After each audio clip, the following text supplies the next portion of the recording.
Bismillahirrahmanirrahim. Assalamu alaikum students of Kalmi Saj School System. Today we start first unit matrices and determinants and our topic is matrix. Matrix में हमने सबसे पहले क्या करना है कि ऐसे वैल्यूज लेनी है जो रियल नंबर से बिलोंग कर रही हों। उसको अगर आप एक ब्रैकेट में लिख देते हैं वो क्या कहलाती है? मैट्रिक्स कहलाती है। रियल नंबर क्या होते हैं? जो पॉइंट में भी आ सकते हैं, 0.51 भी हो सकता है या फिर डिवाइड में भी लिखा जा सकता है। ऐसी वैल्यू जो रियल नंबर्स हों वो उनका सारा कलेक्शन है, उसको हम मैट्रिक्स में किसी एक ब्रैकेट में लिखे तो वो मैट्रिक्स कहलाती है। जिससे मैं वैल्यू रेड कर लेती हूँ 1 2 3 4 5 6। ठीक है, अब ये मैंने वैल्यू ले ली है, इसको मैं लिख देती हूँ ब्रैकेट में। कौन सी ब्रैकेट में लिखना है आपने? इस तरह वाली ब्रैकेट में लिखना है। और ये कौन सी ब्रैकेट होती है? स्क्वायर ब्रैकेट होती है, स्क्वायर ब्रैकेट। इस ब्रैकेट में अगर मैं ये वैल्यू लिख देती हूँ 1 2 3 4 5 6, तो ये क्या कहलाती है? मैट्रिक्स कहलाती है। मैट्रिक्स में मुख्तलिफ वैल्यू हो सकती है, जैसा मैंने यहाँ पे ये वैल्यू ले ली है। मैट्रिक्स में एक वैल्यू भी हो सकती है, दो भी हो सकती हैं, तीन भी हो सकती हैं। ठीक है, and our next topic is rows and column of matrix. Matrix की रो क्या होती है और कॉलम क्या होता है। ठीक है, इसमें भी मैं एक वैल्यू ले लेती हूँ, लेट कर लेती हूँ। एक मैट्रिक्स है 1 2 3। मैट्रिक्स अभी आप पढ़ चुके हैं क्या होता है। अगर कोई ऐसी रियल वैल्यूज अगर हम उनको स्क्वायर ब्रैकेट में लिखते हैं वो क्या कहलाती है? मैट्रिक्स कहलाती है। ठीक है, अब ये मैट्रिक्स है, इसकी आपने चेक करनी है रो क्या होती है। रो आपने पढ़ा होगा कि आप क्लास में बैठे होते हैं, आपकी चेयर्स और बेंचेस लगे होते हैं, रो 1 2 3 इस तरह रो लगी होती है। तो आपको याद रखना है इस डायरेक्शन में जो लाइन होगी वो आपकी रो होगी, एंड जो इस तरह डायरेक्शन में होगी वो आपको क्या होगा? कॉलम होगी। जिस तरह आप मैट्रिक्स के कॉलम लिखते हैं तो ये आप कॉलम 1 कॉलम ए यूज करते हैं। ये देखें कॉलम किस तरह लिखा जाता है? इस तरह। ठीक है, इस डायरेक्शन में जो लाइन होगी वो आपकी होगी कॉलम होगी। ठीक है, अब ये देखिए मैट्रिक्स है, अब ये इसकी क्या है? रो 1। ठीक है, और ये वाली क्या है? रो 2 और ये रो 3। तो इसके इस मैट्रिक्स की कितनी रोज है? 3 रोज है। और आपको पता चल गया कि इस डायरेक्शन में जो लाइन लिखी है वो क्या कहलाती है? रो कहलाती है। ठीक है, इसी तरह हमने अब कॉलम का चेक करना है।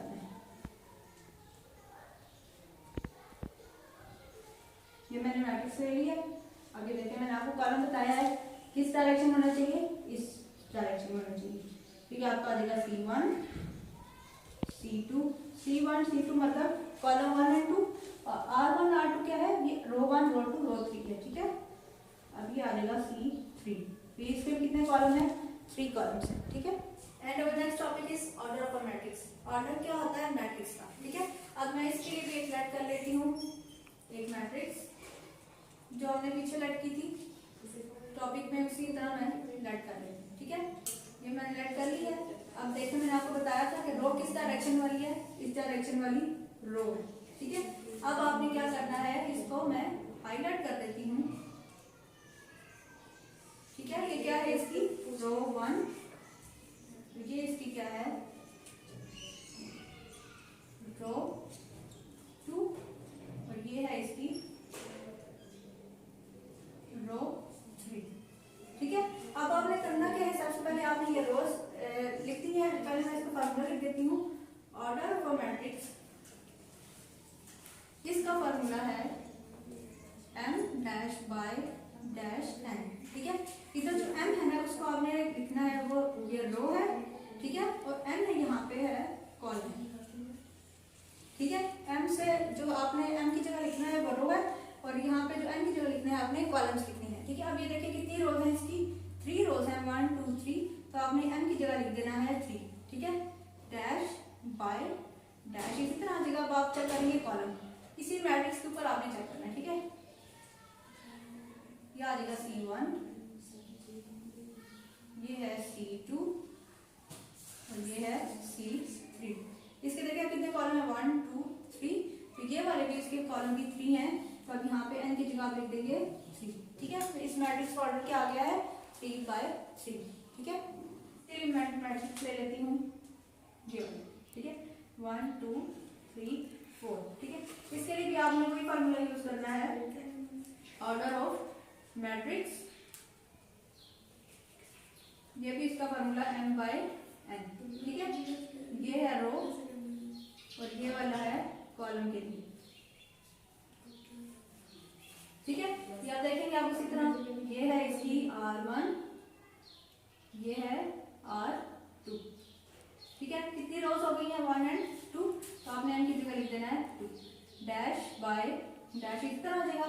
आप कॉलम चेक करेंगे, ये है C1 और ये है C2, कितने कॉलम्स हो गए 1 2, तो आपने यहाँ n की जगह लिख देना है। तो इसका ऑर्डर क्या बन गया है 2/2, ठीक है। इक्वल मैट्रिसेस क्या होते हैं, अगर लेट A एंड B दो आप मैट्रिसेस ले लेंगे, जिसमें जो एक A है और दूसरी आप उसका नाम दे देंगे वो B है, ठीक है। Then A is said to be equal matrix. वो कह रहा है कि अगर आप कहना चाह रहे हैं कि A जो है इक्वल हो B वाले के, तो आप किस तरह कहेंगे, आप दो पार्ट्स याद रखें। एक तो उसका आपने ऑर्डर जो है, ऑर्डर A का मैट्रिक्स किसके इक्वल होना चाहिए, ऑर्डर B के इक्वल, ठीक है। और उसकी जो अंदर वैल्यूज होंगी मैट्रिक्स की वो भी सेम होनी चाहिए, ठीक है। अब ऑर्डर आपने लास्ट टॉपिक में पढ़ा है ऑर्डर ऑफ अ मैट्रिक्स में कि ऑर्डर क्या होता है। अब आपको मैं रेड कर देती हूँ, ए वाली मैट्रिक्स है 1 2 3 4, ठीक है। और दूसरी बी वाली मैट्रिक्स ले लेती हूँ, यही वाली 1 2 3 एंड 4, ठीक है। अब देखना है सबसे पहले ऑर्डर, ये है इसकी R1, ये है R2, ठीक है। और ये C1 और C2, क्या ऑर्डर बना है इसका, ये पहले रोज लिख लिया, 2 रोज थी, 2 रोज बाय डैश और फिर कॉलम में 2 है तो ये 2/2 का कॉलम, ठीक है। उसके बाद नेक्स्ट ये है इसकी R1 और ये R2, इसकी भी रो कितनी है 2 रोज है बाय डैश डैश, यहाँ पे C1 और ये भी क्या है 2/2 और इसका भी ऑर्डर है 2/2, ऑर्डर सेम है। अब हमें देखना है कि वैल्यूज भी सेम है या नहीं, ठीक है। अब देखिए यहाँ 1 है, इधर भी 1 है, अब ये देखिए दोनों वैल्यूज यहाँ सेम है। नेक्स्ट भी यहाँ पे 2 है और इधर भी 2 है, यहाँ 3 है इधर भी 3 है, यहाँ 4 है तो इधर भी 4 है। अब ये जो मैट्रिक्स की सारी वैल्यू है वो भी इक्वल है, तो ये क्या ए और बी आपस में क्या कहलाएंगे कि इक्वल है, ठीक है। मैट्रिक्स मैं यूज कर लेती हूँ, ए वाली जो है इसमें है 1 -5 4 एंड 8, ठीक है। अब यहाँ पे इसका मैट्रिक्स है तो दूसरी मैट्रिक्स आपको इस तरह भी दी जा सकती है, वैल्यूज आपको डिवाइड करके, जैसा 1 है इसको तो उन्होंने 1 लिख दिया, ठीक है। -5 की इसी तरह। अब ये देखिए 4 है, इसको आप इनको डिवाइड करके भी लिख सकते हैं, तो 4 की जगह 1 + 3 4 के इक्वल होता है, तो ये भी इक्वल है, ठीक है। और 8 जो है इसको आप यूं भी लिख सकते हैं, ठीक है। कोई ऐसी मैट्रिक्स आ जाती है जो ऐड में माइनस में इस भी करके दिया हो, तो आपने ऐड माइनस करके देखना है कि आप इसी ए वाली से मैच कर रही है या नहीं, ठीक है। अब यहाँ पे ये वैल्यू दोनों हो गई। अभी हमने जो लास्ट एग्जांपल देखी है उसमें भी यही वाली मैट्रिक्स थी और इसका ऑर्डर क्या था 2/2 और इसका ऑर्डर भी क्या है 2/2। सेम देखें, अब इसमें भी आपने ध्यान रखना है कि किस तरह, जैसा मैंने पीछे वाले लास्ट एग्जांपल में बताया था कि इसमें भी इसी तरह वाली मैट्रिक्स की उसकी 2 रोज थी और कॉलम की 2 थी, ठीक है। इसमें भी आपकी कितनी रोज हैं 2 रोज हैं और कॉलम में 2 है। अभी देखिए इसकी वैल्यूज जो है ऑर्डर भी सेम हो गया और अभी मैंने वैल्यूज भी आपको बताई है कि ये सेम है, तो ये क्या हो जाएंगी A = B मैट्रिक्स, मतलब कि एक जो A वाली मैट्रिक्स है वो B वाली मैट्रिक्स के इक्वल आ जाएगी। एक्सरसाइज है 1.1, इसमें क्वेश्चन नंबर 1 जो आपने ऑर्डर ऑफ मैट्रिक्स है ये उसी से रिलेट कर रहा है, ये आपने ट्राई करना है, ठीक है। एंड क्वेश्चन नंबर 2 है वो आपका जो अभी हमने इक्वल मैट्रिक्स पढ़ी है ये बिल्कुल उसी तरह है क्वेश्चन नंबर 2। अब जो क्वेश्चन नंबर 3 वो आपके टॉपिक्स में नहीं था तो मैं वो करूँगी। एक्सरसाइज 1.1 का क्वेश्चन नंबर 3 है। अब इसमें आपको फाइंड क्या करना है, आपने A B C and D की वैल्यू फाइंड करनी, ठीक है। आपको इक्वल मैट्रिक्स की है, एक मैट्रिक्स जो दूसरी मैट्रिक्स से इक्वल दी गई, जैसा अभी हमने इक्वल मैट्रिक्स पढ़ा उसी तरह ही आपने करना है कि फर्स्ट वैल्यू आपने फर्स्ट वैल्यू की इक्वल लिख देनी है। ये देखिए मैंने फर्स्ट वैल्यू जो है इसकी फर्स्ट वैल्यू फर्स्ट की इक्वल लिख दी है यहाँ पर, फिर ये वाली जो वैल्यू थी नेक्स्ट वो इस नेक्स्ट की इक्वल लिख दी, ठीक है। सेकंड वैल्यू सेकंड की equal and third value third value की इक्वल, ठीक है। फिर फोर्थ वैल्यू फोर्थ वाली की इक्वल, ये आ गई, ठीक है। उसके बाद आपने देखना है कि आपने फाइंड करनी है value A B C and D की, तो आपने देखना है कि कौन सी आप पहले इक्वेशन यूज करें जो आप इजीली वैल्यू निकाल सकते हैं, ठीक है। अब यहाँ देखें आप A + C है = 0 दिया हुआ है, लेकिन यहाँ पे एक वैल्यू अगर हमें पता हो तो हम इसको दूसरी तरफ लेके जाके दूसरी की निकाल सकते हैं, लेकिन इधर हमें दोनों वैल्यू भी पता है, इसको हम सॉल्व नहीं कर सकते, ठीक है। सेकंड वाली जो इक्वेशन है इसमें भी आपकी 2 वैल्यूज हैं, ए एंड बी, अगर आपको ये एक पता होनी चाहिए तब आप इसे फाइंड कर सकते हैं, ठीक है। थर्ड इक्वेशन है, इसमें हम क्या करेंगे, सी को इधर ही रखते हैं और 1 अगर हम इक्वल टू साइड पे लेके जाएं तो ये क्या हो जाएगा, प्लस में हो जाएगा। यहाँ पे माइनस से वैल्यू तो दूसरी साइड पे जाती है जब वो प्लस में हो जाती है, तो सी यहाँ पे क्या हो जाएगा 3 + 1 4, ठीक है। सी की वैल्यू आ गई आपके पास 4। अब आप देखेंगे नेक्स्ट इक्वेशन, नेक्स्ट इक्वेशन में क्या है कि आपके पास ये डी डी सेम दिया हुआ है, ए बी में से इसकी कोई वैल्यू नहीं दी, तो आप क्या करेंगे, जो डी वाली है वो आप इस साइड पे वैल्यू ले आएंगे, तो जो दूसरी वैल्यू है जिसका कुछ नहीं है वो दूसरी साइड पे लिख देंगे, ठीक है। यहाँ पे 4d इसी तरह आ जाएगा। अब ये 2d है, इधर प्लस में है, जिसका कोई वैल्यू साइन नहीं होता, क्या होता है, प्लस का साइन होता है, लेकिन जब ये इज इक्वल टू इधर आएगा तो क्या हो जाएगा, माइनस में हो जाएगा, ठीक है, -2d। उसके बाद ये 6 जो है इधर माइनस में है, इक्वल टू साइड में जाएगा तो प्लस में हो जाएगा, ठीक है। अब यहाँ पे देखिए 4 - 2, 4 - 2 करेंगे तो 2 हो जाएगा, क्योंकि डी है तो डी भी लगाना है, इज इक्वल टू 6। अब मैं क्या करूंगी, यहाँ पे जो डी के अलग करना है, ये 2 क्या हो रहा है इधर मल्टीप्लाई हो रहा है, तो मैं क्या करूंगी, इसको 2 को डिवाइड इधर भी कर दूंगी इधर भी कर दूंगी, ताकि ये कैंसिल हो जाए, ठीक है। 2 इधर भी डिवाइड कर दिया और 6 के साथ भी डिवाइड कर दिया, ये 2 2 कैंसिल, यहाँ पे रह गया डी इज इक्वल टू 2 1 = 2, 2 3 = 6, तो यहाँ पे डी आ जाएगा 3 के इक्वल, ठीक है। अब यहाँ पे देखिए, आप फर्स्ट वैल्यू चेक करते हैं a + c, हमें अब c की वैल्यू पता कर लगी है, हम इसमें पुट कर देते हैं, ठीक है। इसको मैं बोल देती हूँ इक्वेशन 1, ठीक है।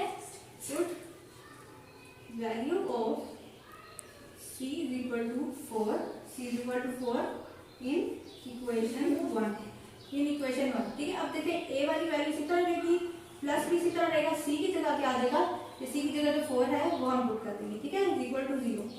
अब यहाँ पे 4 क्या है, प्लस में है, तो दूसरी साइड पे जाएगा तो -4 हो जाएगा, ठीक है।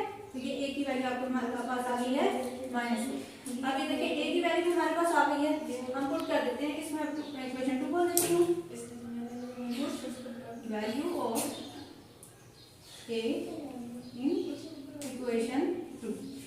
अब इक्वेशन 2 में पुट करूंगी, a की जगह क्या आ जाएगा, -4 प्लस 2b इसी तरह आ जाएगा, इज इक्वल टू -7, ठीक है। अब ये जिसका कुछ भी नहीं है वैल्यू मैं उस साइड पे ले जाती हूँ, 2b इधर ही रहेगा, -7 इधर ही, ये उधर जब जाएगा तो +4, ठीक है, 2b। अब देखिए प्लस माइनस होता है, 7 - 4 करेंगे तो 3 आ जाएगा, लेकिन बड़ी वाली के साथ क्या है माइनस, तो 3 के साथ माइनस लगाएंगे। अब यहाँ पे देखिए जिस हमने इधर किया था 2 डिवाइड, डी वाली वैल्यू के साथ इधर भी हम इसी तरह ही करेंगे, यहाँ पे भी 2 डिवाइड हो जाएगा, यहाँ से कैंसिल हो जाएगा, लेकिन यहाँ कटिंग नहीं हो रही, तो इसको हम इसी तरह रहने देंगे, इसको आप डिवाइड करके भी लिख सकते हैं, ठीक है। तो हमारे पास ये डी की वैल्यू आ गई है -3/2। ओके, आपको ये टॉपिक्स तो हमने आज पढ़े हैं, और ये जो एक्सरसाइज हमने 1.1 की है ये आपको अच्छी तरह समझ आ गई होगी। टेक केयर एंड अल्लाह हाफिज़।